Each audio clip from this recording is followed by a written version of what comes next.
fría, control, ¿no? Simulaciones también de moléculas, ¿no? Que no se pueden simular con una computadora clásica, debido a que tardaría mucho tiempo, ¿no?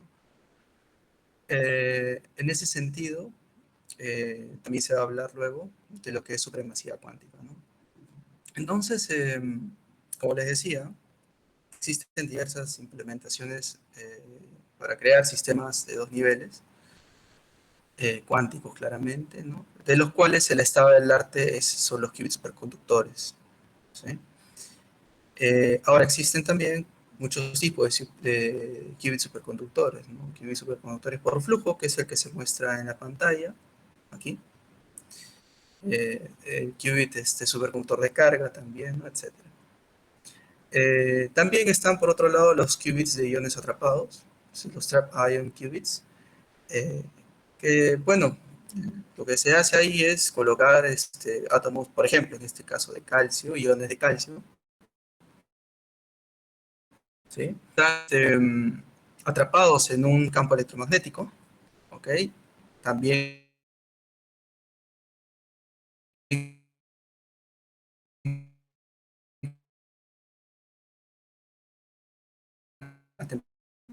un sistema de los estados artificiales, ¿no? Y bueno, más que nada esto está desarrollando, en Europa se está desarrollando estas implementaciones de qubits atrapados, ¿no? Los qubits superconductores, como les decía, son el estado del arte, son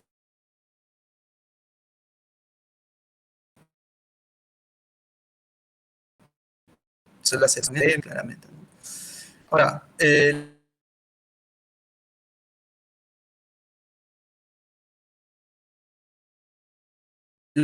la ventaja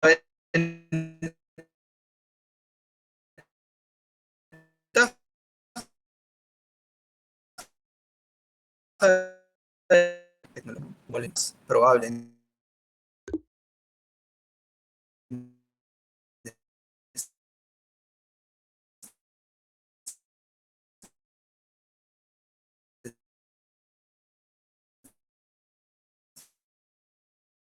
tipo de sistema aislado, mientras que los qubits con iones sistemas cuánticos más estables que los qubits superconductores. Es por ello que son muy útiles, o bueno, sería una gran utilidad, o se ve que sería una gran utilidad que estos sirvan como memorias cuánticas, ¿no? El asunto que la interacción entre qubits y iones atrapados para hacer estados entrelazados es un poco más compleja que los qubits superconductores, ¿no? En cualquiera de los dos casos que les presento aquí, se necesita pues que el sistema se encuentre a temperaturas cercanas al cero absoluto, del orden de los 1000 Kelvin aproximadamente. Y eso es lo que, bueno, los hace también poco escalables a nivel macro, ¿no?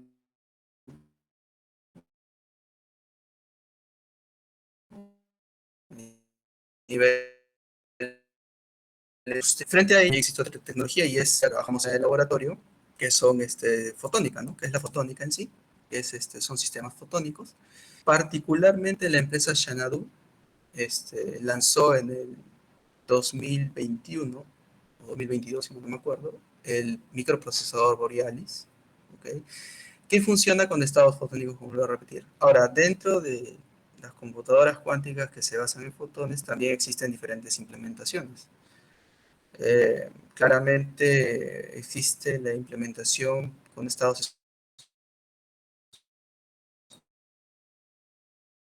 squeezed, o tipo de estados, y acá en la Católica trabajamos con estados de polarización de fotones, ¿no? Y así se puede también hacer otras implementaciones fotónicas. Este computador, bueno, explota un clúster tridimensional, disculpen, un clúster tridimensional de qubits, de estados squeezed. Y bueno, este supercomputador fue hecho para un problema en específico, ¿no? Para resolverlos, para, digamos, estudiar la supremacía frente a computadoras clásicas, ¿no? Entonces fue diseñado para un problema en específico, que es un problema estadístico. No voy a comentar mucho al respecto. Lo que importa aquí mencionar es que para resolver en ese problema en específico, se comparó la ejecución de este computador frente a un computador clásico, uno veloz que está enfocado, ¿no? Y para, bueno, para comparar la complejidad computacional, vieron, pues, cuánto tiempo tomaría, ¿no? Ejecutar este algoritmo. Resulta que, como bien dice en la pantalla, al supercomputador de Fukawa le hubiese tomado 9.000 años, mientras que al de Borealis solo le toma 36. Entonces, ahí hablamos, por ejemplo, sí. Ahora, es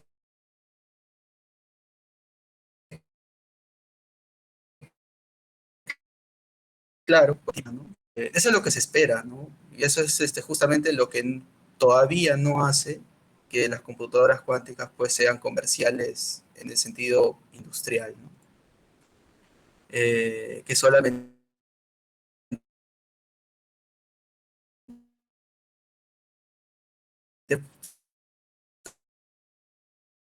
las supremas implementar. Ese es el gran reto ahora y esto prácticamente es como una carrera espacial, como bien dijo el doctor Omar Ortiz, ¿no? En la presentación. Bien, entonces, hablando justamente de supremacía, ¿no? Tiene que ver mucho con la complejidad computacional y el objetivo claramente es reducir el tiempo que toma la ejecución de una rutina, ¿no? Para ejemplificar eso, me basé en la encriptación RSA, que viene de un algoritmo de factorización, y al compararlo en una computadora clásica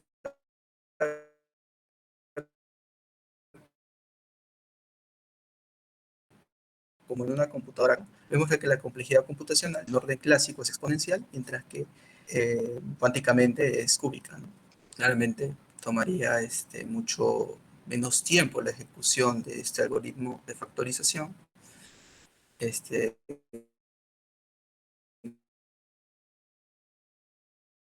cuántico. Eh, ¿Para qué sería útil esto? ¿No? Bueno, que resulta como lo repito, los algoritmos de encriptación RSA que encriptan información en la Internet quedarían obsoletos. ¿Por qué razón? Porque, bueno,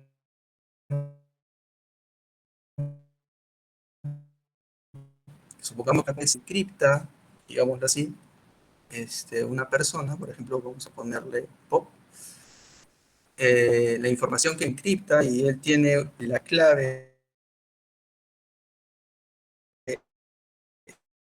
en sí, como,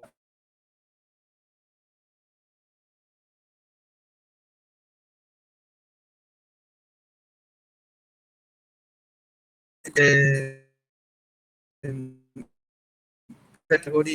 perdón, que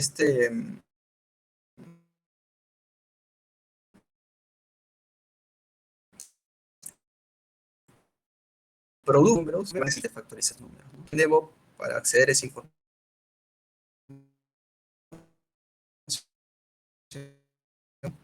podría resolver clásicamente, se podría factorizar ese número enorme, ¿no? En dos números primos, pero tomaría pues a la computadora clásica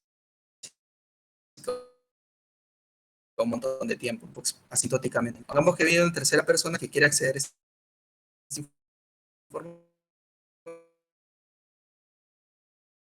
información y realmente no por tiempo. Sin embargo, el día en que ella tenga una computadora cuántica, pues por medio de esta encriptación, esa clave, podría ella factorizar estos primos en corto tiempo, ¿no? Y ella podría acceder a la información y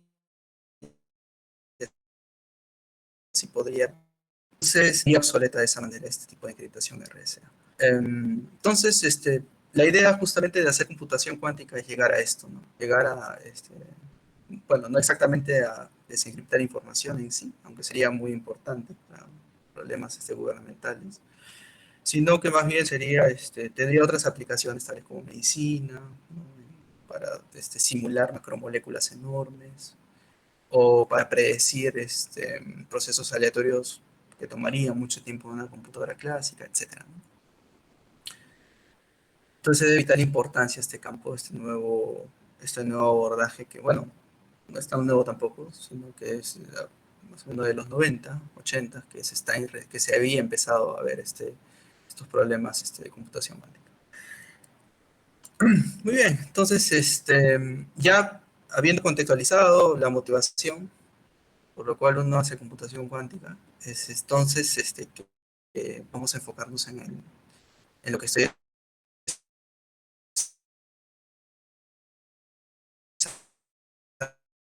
desarrollando actualmente, un proceso computacional, pero con una diferencia a lo que se suele hacer en la industria, ¿no? En la industria se suele hacer modelos computacionales con compuertas cuánticas, ¿no? Lo que nosotros vamos a hacer es crear estados entrelazados y vamos a conseguir información en base a mediciones, ¿no? Eso se llama el One Way Model.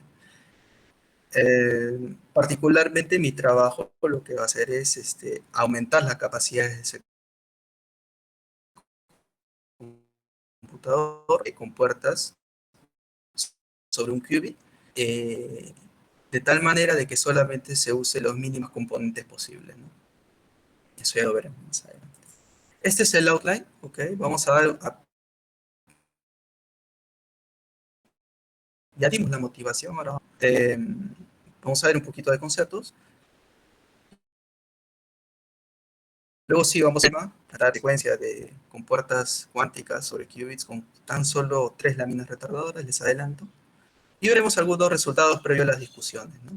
Ahora, pongo resultados previos porque todavía este proyecto está en su segunda etapa. La tercera etapa, que justamente es crear los estados que los estados, perdón, entrelazados, los estados grafo, eh, y hacer computación cuántica basada en mediciones sobre ellos, eso todavía está en desarrollo, ¿no? Entonces, más o menos se espera que de acá a unos 4 meses aproximadamente ya tengamos esos resultados que muestren que se crea un computador basado en One Way Model. Bien. Entonces, en la primera parte de introducción, veremos un poco de conceptos, que es entrelazamiento, el modelo de circuito. Es importante también hacer recalco sobre eso, a pesar de que no vamos a explotar ese paradigma particular. Vamos a ver qubits basados en polarización, porque en eso estamos trabajando nosotros, en esto de polarización, y el concepto de profundidad que tiene que ver también con la complejidad, ¿no? Uno diría, ¿no? Mientras más profundo es un circuito, es decir, más steps tiene entre una transformación y otra, diría, más tiempo tomará, ¿no? En hacer la implementación experimental. Veremos que, bueno, depende de la implementación, ¿no? Depende de qué física tenga, ¿no? Bien, entonces, como les decía en la primera diapositiva, la computación cuántica consiste en hacer procesos computacionales explotando dos características de los sistemas cuánticos, ¿no? Superposición y entrelazamiento. Y acá vemos precisamente cómo es que un sistema de dos estados eh, tiene cada uno de ellos una amplitud de probabilidad, ¿no? Y al fin y al cabo el estado arbitrario sería una superposición de estos dos estados amplitud de probabilidad. Ahora, la parametrización se debe a que, bueno, un sistema de dos estados se encuentra enmarcado dentro del grupo SU2 y uno puede demostrar que este grupo, ¿no? En sí tiene una relación con puntos que se encuentran en una superficie esférica, ¿no? Y si se encuentra sobre una superficie esférica va a depender de dos parámetros, de un parámetro polar y de un parámetro azimutal, ¿no? Y esta es una parametrización conveniente de este grupo, ¿no? Perdón, de este estado, que está claramente normalizado, ¿no? Y acá viene justamente el poder de un qubit frente a un bit clásico, ¿no? Que el qubit es una superposición, una combinación cualquiera de estos dos estados base, que es el 0 y 1, que veremos luego que puede ser polarización horizontal y vertical, dos estados ortogonales. Mientras que en el caso clásico, o se tiene 0, o se tiene 1, o se tiene un LED encendido, o se tiene un LED apagado. Entonces, esto justamente es lo que uno explota para, para que una computadora cuántica pueda hacer procesos de manera más eficiente, ¿no? Con menor complejidad computacional. Asimismo, no solamente se puede hacer computación cuántica con un qubit, sino se necesita un sistema de qubits, ¿no? Un sistema de qubits que esté entrelazados unos con otros, ¿no? Y el entrelazamiento consiste precisamente en, um, en tener qubits, mejor dicho, en tener un sistema de qubits de los cuales no se puedan descomponer como producto de qubits individuales, ¿no? Y eso es una característica importante porque, bueno, se tiene la paradoja de Einstein-Podolsky-Rosen, ¿no? Desigualdades de Bell, ¿no? Se pueden estudiar muchas cosas con entrelazamiento y se pueden explotar también como para hacer evolucionar un sistema, ¿no? Es una característica muy importante para hacer computación cuántica. Eh, bueno, como ejemplo ahí tenemos los estados de Bell, ¿no? Estado psi más menos y phi más menos, ¿no? Entonces, el asunto ahora es estudiar su evolución, ¿no? Estudiar su evolución. Ya tenemos los qubits, ¿no? Entonces vamos a estudiar su evolución y para eso está el modelo del circuito. Esa es una manera, como le decía, de estudiar la evolución. Es la manera convencional en la que, por ejemplo, ¿no? IBM, Google, explota la evolución de qubits, ¿no? Y es básicamente colocar una compuerta, ya sea en serie o en paralelo, y estas compuertas matemáticamente son operadores que actúan sobre, si sobre un qubit, son operadores que actúan sobre un sistema de dos estados, una matriz de 2 por 2, se puede modelar una matriz de 2 por 2. Ahora, si es una compuerta de 2 qubits, como es esta de acá, por ejemplo, sería una matriz de 4 por 4, ¿no? Aumentando la dimensión. Estas son las diferentes compuertas, ¿ok? Hay más, claro, está sobre qubits individuales. Nosotros vamos a ver al final de la presentación estas compuertas, ¿no? La implementación de estas compuertas en particular, con el método que les comenté. Y esas son otras compuertas, ¿no? Sobre 2 qubits, claramente. Entonces acá la evolución consiste en colocar step por step operadores o que actúan sobre un qubit o sobre 2 o sobre 3 qubits, dependiendo de lo que uno quiere, dependiendo del algoritmo que uno quiere implementar.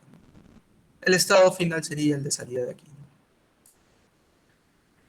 Particularmente, como les decía, trabajamos con estado de polarización.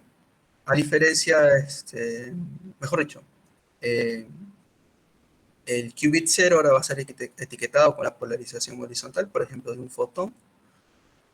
El qubit 1 va a ser etiquetado con la polarización vertical de un fotón. Ahí lo tenemos en pantalla. Entonces simplemente cambia la realización experimental, ¿no?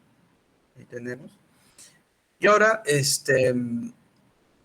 la representación sobre una esfera va a ser con vectores, en este caso, vectores de Jones, ¿no? Y asimismo, la esfera, bueno, ya no se va a llamar esfera de Bloch, sino esfera de Poincaré, ¿no? Ahí tenemos la esfera de Poincaré. Y tenemos la parametrización en este caso, ¿no? De polarización. Ahora, si uno desea hacer transformaciones sobre estos qubits, en el laboratorio tendría que recurrir a materiales birefringentes, que son láminas retardadoras, ¿no? Que funcionan para cierta longitud de onda, ¿no? Son diseñadas para cierta longitud de onda. Lo que hacen estos materiales, como vuelvo a repetir, es usar la birefringencia para alterar el estado de polarización de los qubits de entrada en este caso, ¿no? Estas son las matrices de transformación asociadas, ¿no? Donde aquí, bueno, escogí la representación matricial. Claramente, la matriz columna 1, 0, 1, 0 vendría a ser la polarización horizontal y la matriz columna 0, 1 vendría a ser la polarización vertical, ¿no? En esa base se tiene esta representación matricial de estas láminas retardadoras, que son dos, comerciales.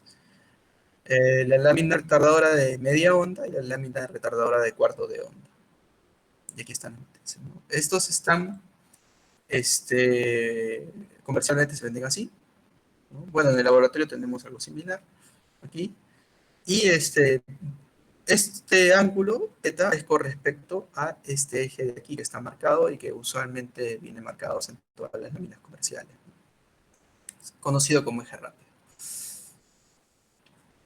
Ahora, como bien decía anteriormente, al inicio también de esta parte, de aquí en específico de la introducción, el concepto de profundidad es importante porque la implementación que hice en el laboratorio permite ganar profundidad tan solo usando tres componentes físicas, tangibles, ¿no? Ya no viendo la necesidad de implementar por compuerta un objeto, ¿no? Es decir, si tengo cuatro compuertas, tendría que hacer implementación de cuatro objetos que cada uno haga la transformación que se desee, ¿no? Pues en este caso, se puede hacer, por ejemplo, una secuencia de 1 millón de compuertas y tan solo las tres láminas retardadoras me harían la acción de ese 1 millón de compuertas, ¿no? Y es por eso que es importante tener bien definido el concepto de profundidad, ¿no? Aquí se muestra, por ejemplo, eh, en Qiskit cómo se genera un estado GHZ de 8 qubits, ¿no? Básicamente es usando una Hadamard y controls not. Eh, Ahora, por ejemplo, ¿no? Esta manera, los dos generan el mismo estado, solo que puede notarse que se tiene diferente profundidad porque se tiene diferente cantidad de steps en paralelo, ¿no? Este tiene una profundidad de 8 steps, están bien marcados por las líneas, mientras que en paralelo acá se ejecutan rutinas al mismo tiempo, ¿no? Por ejemplo, en la tercera etapa se ejecutan este control node en paralelo, entonces eso equivaldría a a un solo paso, por decirlo así, ¿no? Entonces, claramente uno puede ver que este tiene 8 pasos y este tiene 4 pasos, ¿ok? Y ahí es importante tener en cuenta claramente qué es profundidad. Uno puede ya gráficamente ver aquí qué cosa es. Entonces, dependiendo también de la implementación física, un circuito cuántico puede volverse viable o inviable, según la enorme profundidad que tenga, ¿no? Como les decía, ¿no? Es viable, por ejemplo, en el caso de usar estado de polarización y usar tres láminas consecutivas,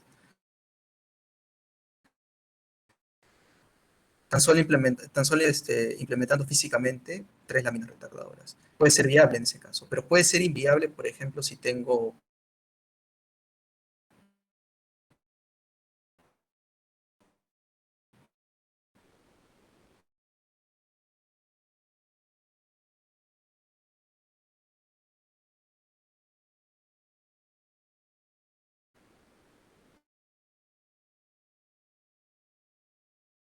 eh, este, diferentes, este, diferentes realizaciones en caso de equilibrios, las ventajas también que presenta la propuesta. Vamos a dar paso a el problema en sí, ¿no? Ahora, como le decía, esto está dentro de un proyecto que es hacer un computador cuántico que funcione bajo el modelo de One-Way, o también conocido como Measurement-Based Quantum Computation, o sea, computación cuántica basada en mediciones, ¿no? Eh, Vamos a ver cómo, cómo se puede implementar un circuito cuántico con One-Way Model, ¿sí?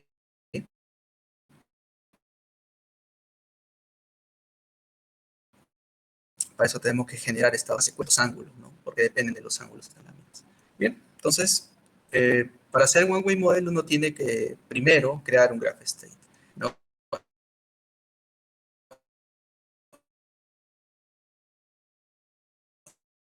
Y el one-way model consiste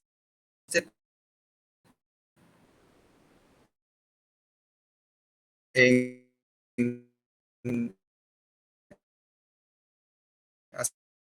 hacer predicciones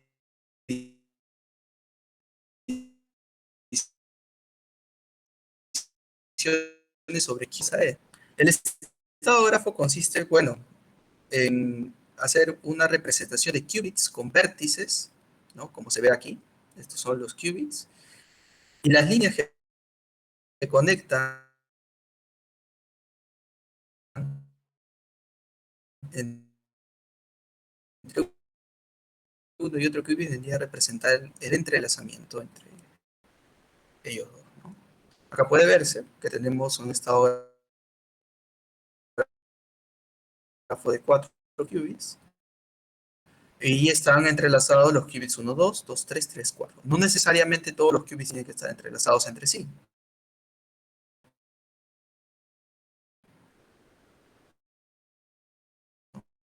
Para hacer un graph state.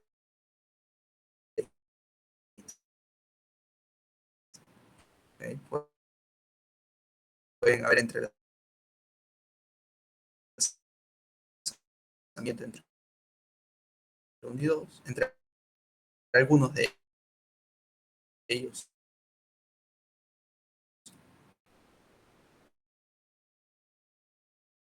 ¿No?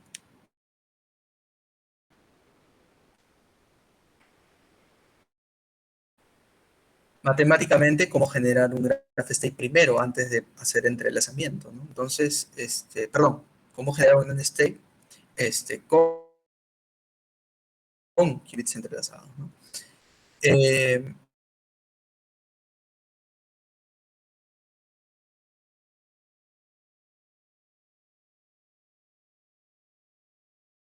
matemáticamente implementado con esta operación de aquí. Z vendría a ser eh, el 1, 0, 0 menos 1, ¿no? Esa matriz de ahí. Y bueno, está aquí el CJK, que actúa sobre estos qubits de aquí.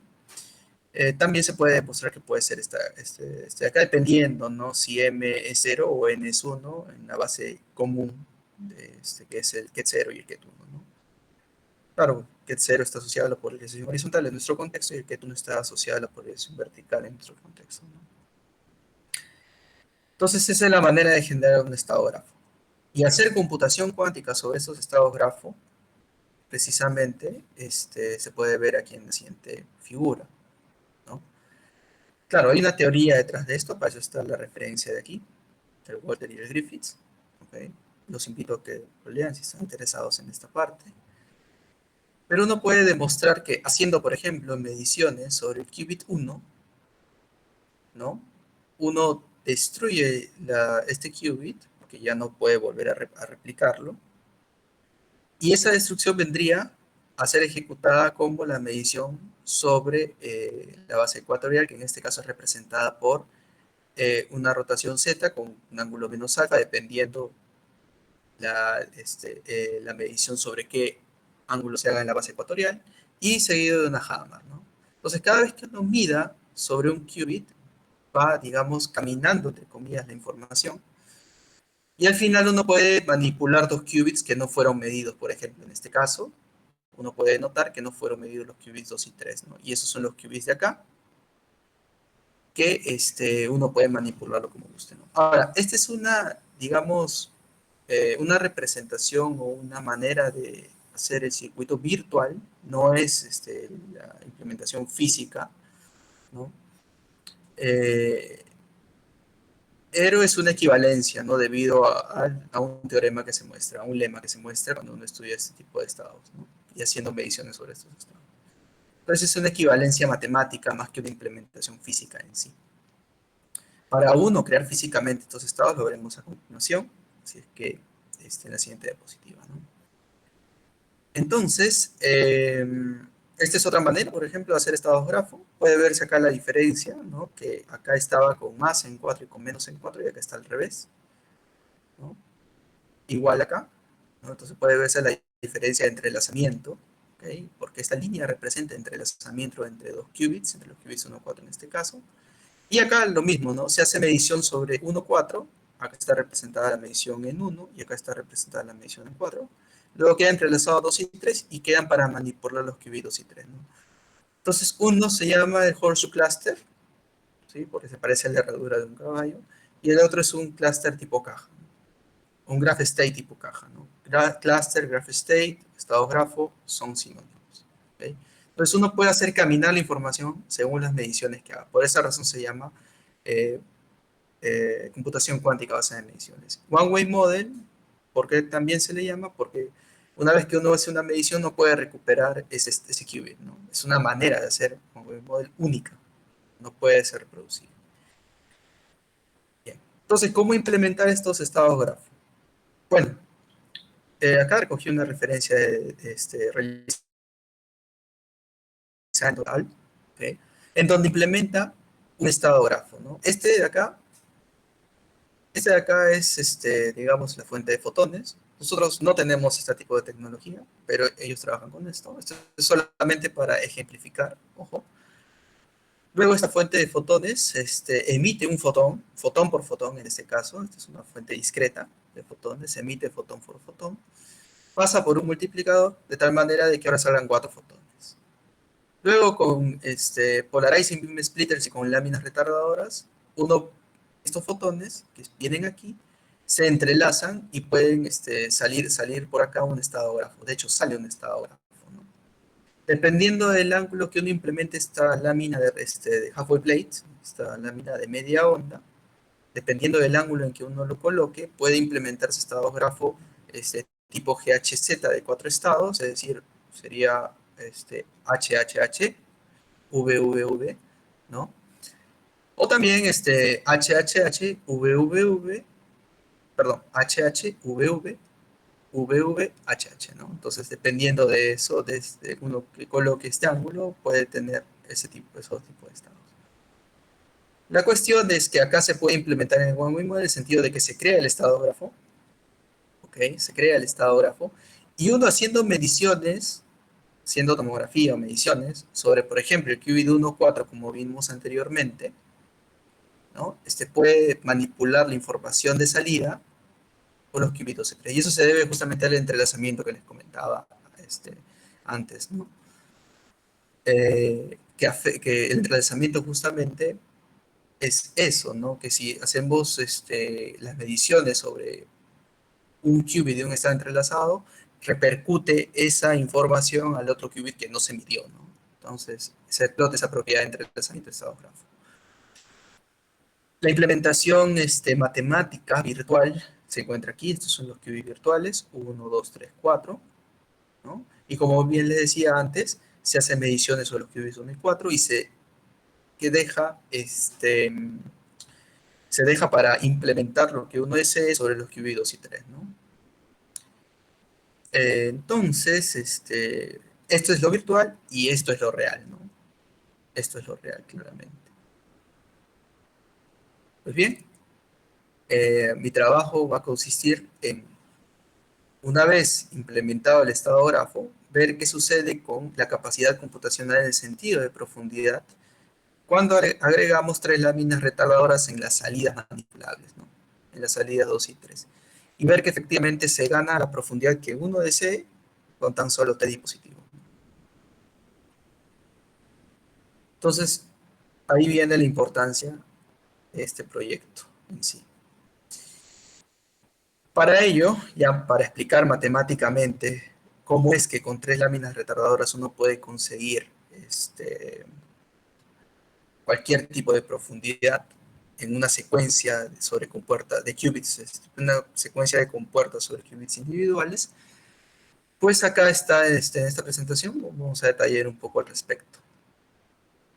Entonces, lo primero que uno tiene que tener claro es qué pasa si, mejor dicho, que uno puede implementar cualquier operador que pertenezca a pseudos con 3 rotaciones, ¿no?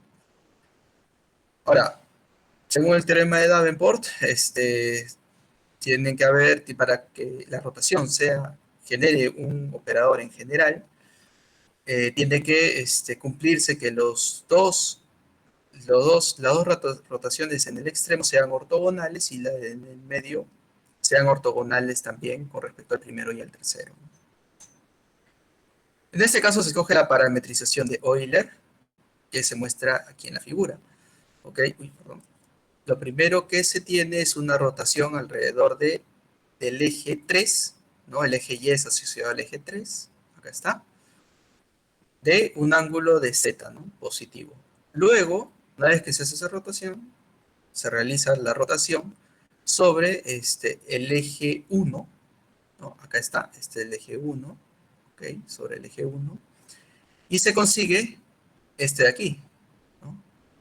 Una rotación de menos Z en este caso, de menos Z. Y finalmente se tiene una rotación sobre el eje 3, otra vez, acá está, con una rotación de G positivo, ¿no? Y quedaría el sistema 3 primado resultante, ¿no? Y ese vendría a ser una rotación arbitraria que implementa cualquier operador que pertenezca a pseudo, ¿no? El dominio de los ángulos se encuentra aquí, ¿ok? Y ahora, ¿por qué es importante tener en cuenta esto? Porque esta rotación arbitraria, esta transformación arbitraria del grupo de pseudos, permite precisamente eh, realizar una operación sobre un qubit arbitrario. Entonces, también otra manera de escribir las láminas retardadoras son estas de acá, que se muestran en la pantalla. Por esa razón se le llama, en este caso, una half-wave plate, y esta se le llama una quarter wave plate, ¿no? Debido a estas fases de aquí, que se presentan de pi medios y pi cuartos. Entonces aquí están los operadores correspondientes, y uno puede demostrar, ¿no? De hecho en el Simon, que está la referencia aquí, uno puede demostrar tranquilamente que el producto de 3 láminas, es decir, en este orden, quarter, half quarter, es esta acá, ¿no? Son estas 3 rotaciones que son lo mismo, ¿no? Que un operador U, pero con determinados ángulos correspondientes, ¿no? Entonces uno llega al resultado que se encuentra en rojo. Uno puede demostrar ello haciendo operaciones matriciales sobre estas definiciones de las HQ, ¿no? Entonces, cualquier operador que pertenezca a SU2 puede implementarse con 3 láminas retardadoras, ¿no? Q, H y Q. Bien. Entonces, para encontrar la solución, lo que se hace es, la técnica que se hace es primero separar la parte real de la parte imaginaria. Esto es lo mismo que la ecuación anterior, ¿sí? Solo que acá se ha separado la parte real y la imaginaria, ¿no? Y para cualquier secuencia de compuertas cuánticas sobre qubits individuales, uno puede implementarlas con un operador SU2 seguido de una fase global, ¿sí? Cualquier producto de compuertas puede generarse por medio de esa operación. Ahora, entonces como el U se puede generar por medio de quarter half quarter, tenemos esto aquí, ¿no? Y al final el problema quedaría resuelto si que conseguimos este phi, ¿no? Este primer ángulo, este segundo ángulo y este tercer ángulo de acá que se muestra abajo, ¿no? Perdón, al revés, porque está operando de derecha a izquierda. Este primer ángulo, este segundo ángulo, este tercer ángulo y este ángulo de fase global. Entonces, con esto se ganaría profundidad claramente, ¿no? Acá se ve que efectivamente cualquier secuencia, tan grande como CS, puede ser modelada por una quarter half quarter, ¿no? Seguida de una fase global, claramente. Si conseguimos eso, para una matriz generada arbitrariamente, el problema quedaría resuelto. Entonces proponemos eso, ¿no? Proponemos de que tenemos una secuencia arbitraria de esta matriz, ¿no? Esta matriz claramente es es un U multiplicado por una fase global, no es cualquiera, ¿no? Tiene que ser de esa manera para que cumpla la condición de que viene una secuencia de compuertas o de qubits individuales, ¿no? Y para sacar la fase global simplemente es esa operación del argumento con el determinante, ¿no? Uno puede verificar ello fácilmente. Una vez sacada esta fase que está en rojo, que ya la conseguimos, entonces ya es un problema menos, entonces quedaría colocarla en la definición que dimos anteriormente del SSQG, ¿no? Y conseguir el operador U que implemente el SSQG, ¿no? En base a esta de acá. Entonces ahora se tendrían otros elementos de matrices, ¿no? Pero que esta vez estos elementos de matrices cumplen las condiciones para que el U pertenezca a SU2, que son estas de acá abajo, ¿no? Con ello, y separando la parte real e imaginaria como lo hicimos en las matrices anteriores, se puede conseguir este sistema de ecuaciones tanto para la parte real como la parte imaginaria, ¿no? Uno puede notar claramente estas relaciones de acá, y hay ecuaciones que se repiten, obviamente, ¿no? Entonces al final uno se queda con este sistema de ecuaciones, ¿sí? Entonces, resolviendo este sistema de ecuaciones, podemos reproducir más la fase global phi, podemos reproducir el producto de una secuencia a demanda del usuario, ¿no? De qubits, de compuertas, de single qubit gates.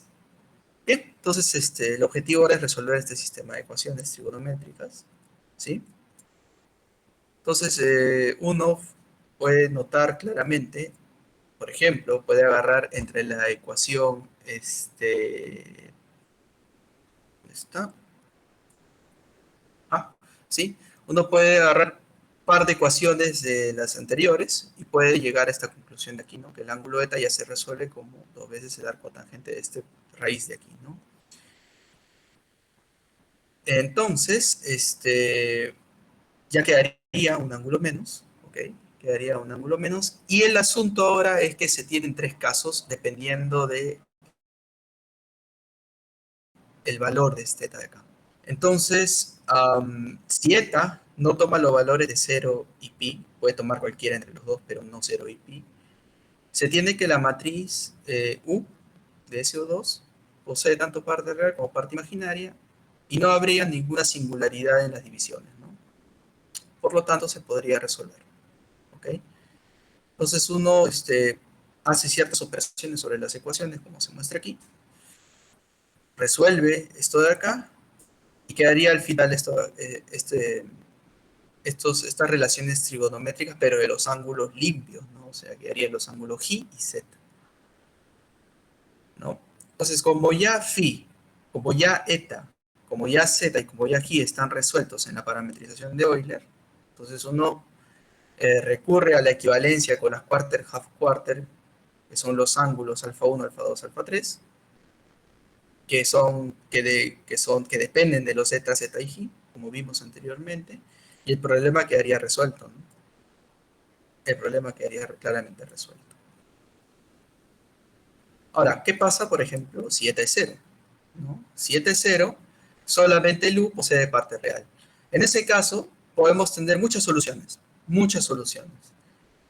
Nosotros escogemos de tal manera que se fije este valor de acá, que z sea igual a g, de tal manera que se consiga un dominio en, toda su, en toda su dimensión, ¿no? De tal manera de que z barra de 0 a 2pi y g barra de 0 a 2pi sin ningún problema, ¿no? Si cogemos otro, fijamos este valor en otro parámetro, ¿no? Entonces no tendríamos esa libertad de escoger, esa libertad de tomar los ángulos, ¿no? Entre 0 y 2pi. En este caso sí la tenemos, por eso cogemos fijar estos valores así, de esta manera, y al final conseguimos que G se resuelve por medio de estas dos ecuaciones, ¿no? ¿Por qué razón pongo seno y coseno? Porque es importante también notar de que esto pertenece a un cuadrante, ¿no? Determinado y tiene un signo correspondiente, ¿no? Dependiendo a qué cuadrante pertenezca, bueno, se va a conseguir el ángulo, ¿no? Y eso se ve con el signo de estos dos de acá, ¿no? Entonces, como en este caso, G está resuelto y Z es igual a G, y Phi ya lo tuvimos al inicio, y aparte de T0, como vuelvo a repetir, ya quedaría también determinados los ángulos de las láminas. Análogamente, para eta igual a pi, ahora ya no se tiene que la parte real de luz sobrevive, sino la parte imaginaria, ¿no? Entonces, en este caso se fija de esta manera para que se tomen todos los valores de CT de G, vuelvo a repetir. ¿Y qué haría este sistema de acá, no? Uno resuelve este sistema dependiendo de los signos de las partes imaginarias y de nuevo, ¿no? Puede conseguir uno los ángulos alfa 1, alfa 2, alfa 3 para colocar las cuartas, ¿no? Las cuartas, half cuartas, ¿sí? Entonces ya cualquier matriz puede ser implementada con tres láminas, ¿no? Cualquier secuencia de compuertas sobre qubits individuales, ¿no? Y es ahí donde reside pues, el trabajo de mi investigación, ¿no? Entonces, con ello vamos a ver algunos resultados previos, ¿no? Obviamente lo simulamos en un computador y también lo llevamos al laboratorio para ver si efectivamente es así que funciona, ¿no? Ahora, antes de ver, obviamente, el resultado en laboratorio, no tiene que hacer tomografía y para ello vamos a comentar un poco acerca de ello, ¿no? De qué es tomografía en sí, ¿no? Bien, entonces pasamos a los resultados computacionales y esta es una captura de pantalla de, por ejemplo, ¿no? De la implementación de los ángulos de las láminas y de la fase global para 1 millón de compuertas, de una secuencia de compuertas sobre qubits individuales, ¿no? Esta es la matriz que representa el producto de 1 millón de compuertas individuales, acá está. Y esta es la rutina que digamos, se ejecuta para encontrar los ángulos, ¿no? Este de acá es la fase global, este de acá es el primer ángulo, este es el segundo y este es el tercer ángulo, ¿no? Está en grados hexagesimales, así que se puede implementar acá en el laboratorio tranquilamente, ya sin necesidad de convertirlo. Y para comprobar que efectivamente funciona, hemos reproducido la matriz en base a estos ángulos y notamos que queda lo mismo con un error de 10 a la menos 12, ¿no? Entonces, notamos que efectivamente el algoritmo que se mostró es correcto, ¿no? Para esa consecuencia de millón de compuertas individuales, sobre qubits individuales, vamos a efectivamente estudiar, implementarlo experimentalmente, ¿no? Ya hemos visto que computacionalmente sí se puede, entonces ahora viene la implementación experimental de ella, ¿no? Entonces esa compuerta, esta matriz de acá, esta matriz de aquí, uno la puede implementar con estos ángulos que los coloqué de esta manera, ¿no? Si uno hace las operaciones sobre esos ángulos, puede encontrarse con este estado de salida, ¿no? Con la fase global incluida. Entonces el objetivo ahora para comprobar si este estado es si perdón, método experimental es confiable, entonces uno tiene que definir la fidelidad en base a ello, ¿no? Entonces, cuando nosotros en el laboratorio queremos conocer cuán reproducible es experimentalmente un, un arreglo de qubits, por ejemplo, en este caso sobre un qubit, ¿no? Uno tiene que recurrir a la matriz de densidad, ¿no? Experimental. Y luego tiene que tener uno también un valor teórico de referencia por la cual compararlo, ¿no? Y eso justamente viene a ser la fidelidad. Entonces la fidelidad lo que hace es comparar el resultado teórico, que en este caso vendría a ser el simulado, con la matriz de densidad experimental, ¿no? Y se define de esta manera para un qubit, ¿okay? Entonces, en el laboratorio, ¿cómo medimos el operador de densidad, ¿no? ¿Cómo es que lo medimos? Con tomografía, ¿no? Y eso es justamente esta parte de aquí. Entonces, uno hace tomografía con el objetivo de encontrar los parámetros de Stokes que se ven acá para reproducir la matriz de densidad experimental. Se define mediante esta manera, donde los sigma son las matrices de Pauli, son los que están en la notación de polarización. ¿Okay? Y cuando uno quiere conseguir estos parámetros de Stokes, que son los SI, ¿ok? ¿ok? Eso sí se puede medir experimentalmente. Vendría a ser los valores medios de las matrices de Pauli correspondientes, ¿no? Entonces, puede demostrar uno tranquilamente que estos parámetros de stock son, al fin y al cabo, traducidos en probabilidades, ¿no? Probabilidad de medida horizontal más probabilidad de medida vertical para el S0, correspondientemente para los otros se muestran en pantalla, ¿no? ¿Okay? Entonces, se normaliza, ¿no? Según la base también que se tenga, debido a que por pares son bases ortonormales, HV, DA y RL. Se tiene que cuando se normaliza, se pone que todo se divide entre pares correspondientes, ¿no? Entre pH más PV, que debe ser, idealmente debe ser perdón, la constante de normalización, y que idealmente debe ser igual a PD más PA, y que esto también debe ser igual a PR más PL, ¿no? Debido a la ortonormalidad por pares, ¿no? Para luz clásica, estos valores P son de intensidad y se pueden medir con un power meter, tranquilamente con un fotodiodo conectado a un power meter. Mientras que para fotones son cuentas que se pueden medir en un módulo de conteo de fotones conectado a un FPGA, ¿no? Tranquilamente. Entonces, así se hace la tomografía teniendo en cuenta que se hace fotónica basada en esta polarización, ¿no?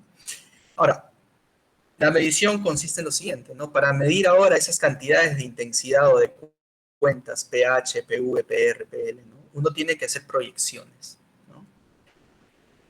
Entonces, supongamos que venga un estado arbitrario cualquiera, ¿no? La tomografía consiste en hacer proyecciones que lo bajen a un estado de referencia, que en este caso es el horizontal, de tal manera que filtre solamente lo que uno desee medir. Por ejemplo, si uno desea medir horizontal, filtra y pasa por la proyección horizontal. Si uno quiere medir vertical, uno tiene que ir al sistema del equipo para que proyecte vertical y al final todo pasa en horizontal. ¿Sí? Entonces, según lo que uno venga, ¿no? Perdón, de lo que uno desee medir, el pH, PV, PD, PA, PR, PL, uno coloca, uno setea este dispositivo para que al final baje todo a un estado de referencia, ¿no? Que en este caso es el horizontal. Ahora, ¿en qué consiste ese dispositivo? Consiste primero en colocar un hub y luego un visualizador.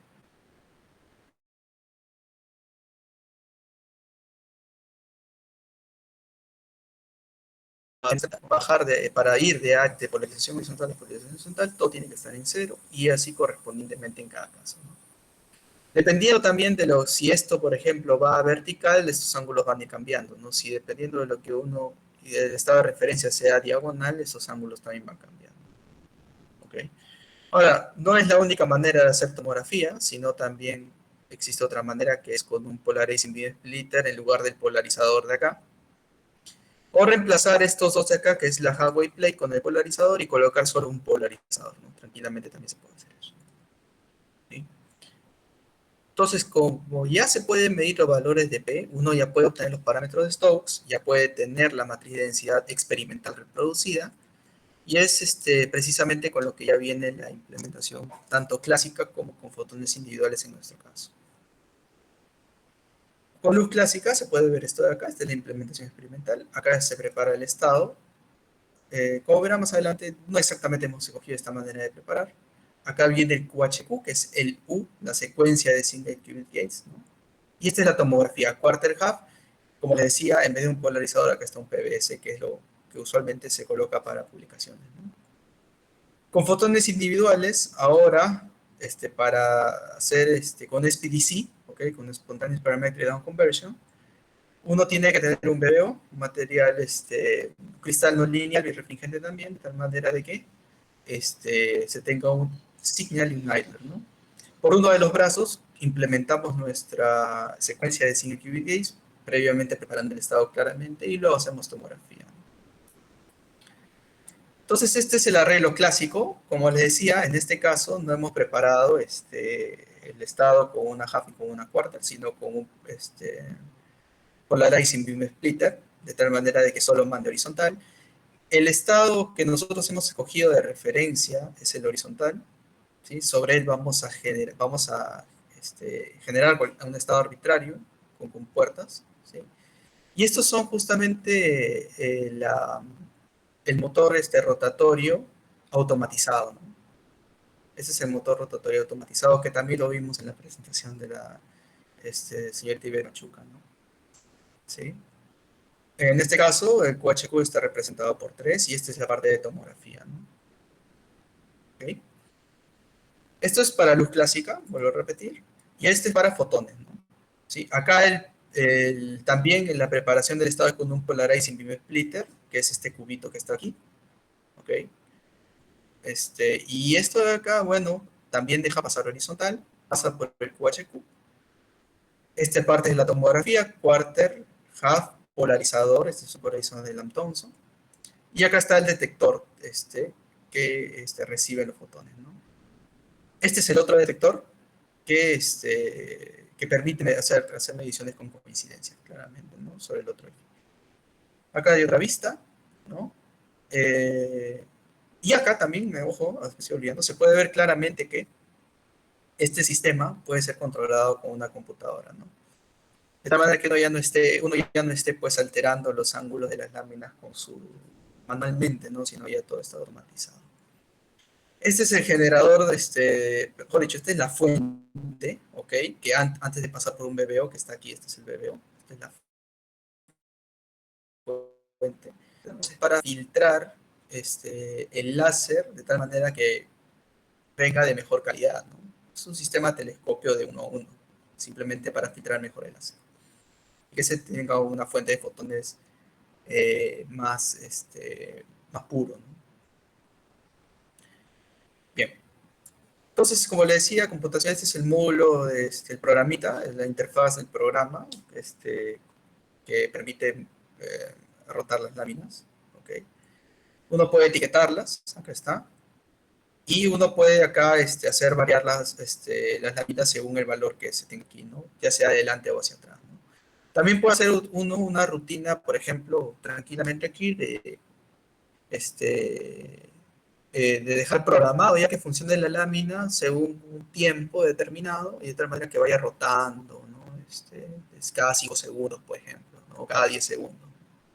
O también puede programar aquí eso, o sea, es muy útil, ¿no? Particularmente para interferometría va a ser muy útil, por ejemplo, va a ser usar estos sistemas automatizados, ¿no? Y pues bien, mostramos los resultados experimentales tanto con luz clásica como con fotones, ya para finalizar, ¿ok? Acá vemos la matriz de densidad gráficamente, tanto la teórica como la experimental, dividida en su parte real y su parte imaginaria, ¿no? Como podemos ver, la teórica es esta de acá, la parte real e imaginaria, y la experimental son estas de acá, ¿no? Como pueden ver, la información prácticamente es la misma, ¿sí? Solo hay una diferencia en la parte imaginaria perdón, en la parte real, en la parte no diagonal, ¿no? La parte real. Y también hay una pequeña diferencia en la parte no diagonal de la parte imaginaria, ¿no? Pero no es mucha, puede notarse acá. Y la fidelidad, que idealmente es 1, ¿no? Uno tiene el valor de referencia de 1 para decir que el estado, que la matriz de densidad experimentales implementa de manera ideal al qubit target, ¿no? Que en este caso es el qubit generado computacionalmente, ¿no? Entonces, en este caso es muy buena la fidelidad para luz clásica, y con fotones individuales se hizo el mismo experimento y se puede ver que también tiene una fidelidad de 1, cercana a 1, mejor dicho, cercana a 1. Las incertidumbres se deben básicamente a la estadística, ¿sí? Luego vamos a comentar alrededor de ello, acerca de ello, ¿ok? Y también se hicieron las fidelidades con fotones individuales para las compuertas conocidas, ¿no? Por ejemplo, las de Pauli, la Hadamard, la phase S, la phase T, la phase en cualquier ángulo, y las rotaciones correspondientes alrededor de los ejes, ¿no? En todos los casos se vieron fidelidades por encima del 0.94. Unas muy buenas fidelidades. Entonces, estos son los ángulos de las láminas que se implementan. Ahora, claro, hay otros ángulos que pueden implementar estas mismas compuertas, ¿no? Sin embargo, bueno, debido a que las láminas están, digamos, multiplicadas, los ángulos de las láminas están multiplicadas por factor de 2, mapean doblemente a la esfera de Poincaré, entonces puede conseguir ahí otros ángulos equivalentes. No necesariamente la solución es única, ¿no? Y bueno, para terminar vamos a dar conclusiones al respecto, ¿no? Entonces ahí vemos efectivamente que se logró implementar una secuencia de 1 millón de compuertas cuánticas, no solo con 3 láminas retardadoras, y se hizo este experimento con luz clásica y con fotones, ¿no? Las fidelidades fueron por encima de 0.94 de altas fidelidades, ¿no? Y la profundidad, si en este caso fue 1 millón de compuertas consecutivas, pueden ser más incluso, solo que no hice para más porque ya también el tiempo computacional de mi equipo no es el óptimo, entonces hubiese demorado más, pero, pero con 1 millón creo que es suficiente. ¿No? Y al final se demostró que no puede ganar esta profundidad tan solo con dispositivos rotándolos a ciertos ángulos correspondientes, ¿no? Que implementan el, la secuencia de vida, ¿no? Como perspectiva, claramente, queda, queda implementar estados grafo. Y una vez implementados estos estados grafo, colocar este QHQ, ¿no? De tal manera que genere una secuencia sobre un QI manipulable del estado grafo, ¿no? Acoplar un circuito que funciona bajo el paradigma de movimiento. También queda pendiente implementar estos tipos de circuitos con IBM Quantum Experience. Claro, es otra tecnología, pero la idea es manipular un computador cuántico, ¿no? En la plataforma de IBM para comparar más que nada el tiempo, ¿no? El tiempo que tomaría un proceso y otro.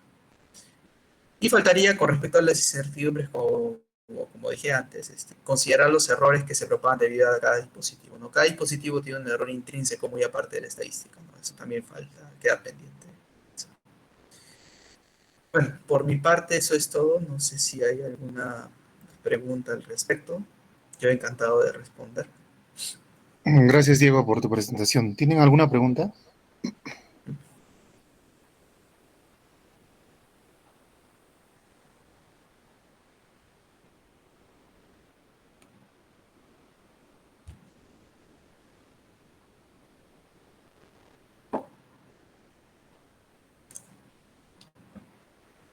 A ver, solo con 3 puertas, con 3 láminas se puede hacer una control loop. A una control loop. Claro. En ese caso, para hacer una control loop, eh, bueno, en general, una control, por ejemplo, Z, uno tendría que hacer tendría que colocar un PBS, ¿no? Y ver ahí, analizar ello, ¿no? Eso justamente es una interrogante que nos estamos planteando acá en el equipo para ver si podemos extender esto a una compuerta de 2 qubits.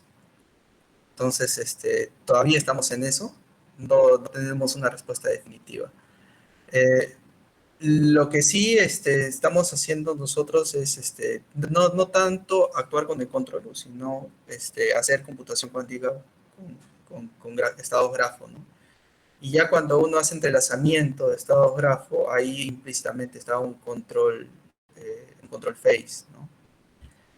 Y en ese caso, uno aumentaría las secuencias uno pondría el QHQ con ese control phase en serie, ¿no?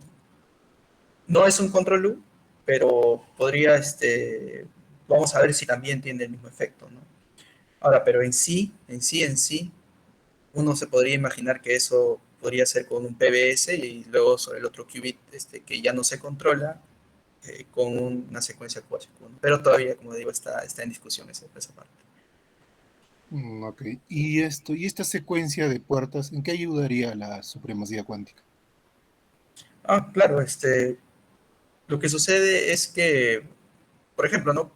La realización de qubits, ah, de qubits superconductores o trampas iónicas también, es muy poco escalable, ¿no? O sea, en el sentido de que uno tiene que tener temperaturas muy pequeñas, ¿no? En sí hay supremacía en eso, El asunto es Mira, ahora ver si a temperatura ambiente, ¿no? Se podría hacer, se podría hacer también supremacía, ¿no? Y ahora, ¿por qué ayudaría esto? Porque uno ya no tendría que hacer compuerta por compuerta, implementar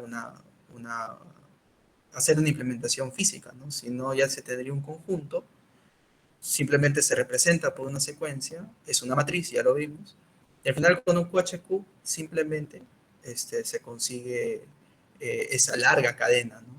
claro, Esa sería reemplazación. solamente un dispositivo nomás. Exactamente, ¿no? Entonces, y eso aumentaría la capacidad a temperatura ambiente. Entonces, ahora, claro, hacer entrelazamiento para crear estados grafo no es sencillo con fotónica, ¿no? Con estado de polarización particularmente. Eso sí es complejo, eso sí podría ser una desventaja claramente en este dispositivo, ¿no? Ok, gracias Diego por tu presentación. Ok, muchas gracias. Buen día con todos y otra vez agradecido con ustedes.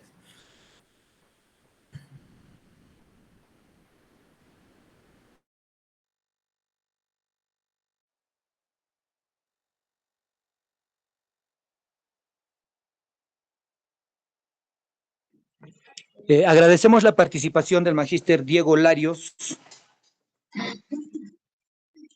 y al mismo tiempo damos la bienvenida al doctor Jorge Fuensalida.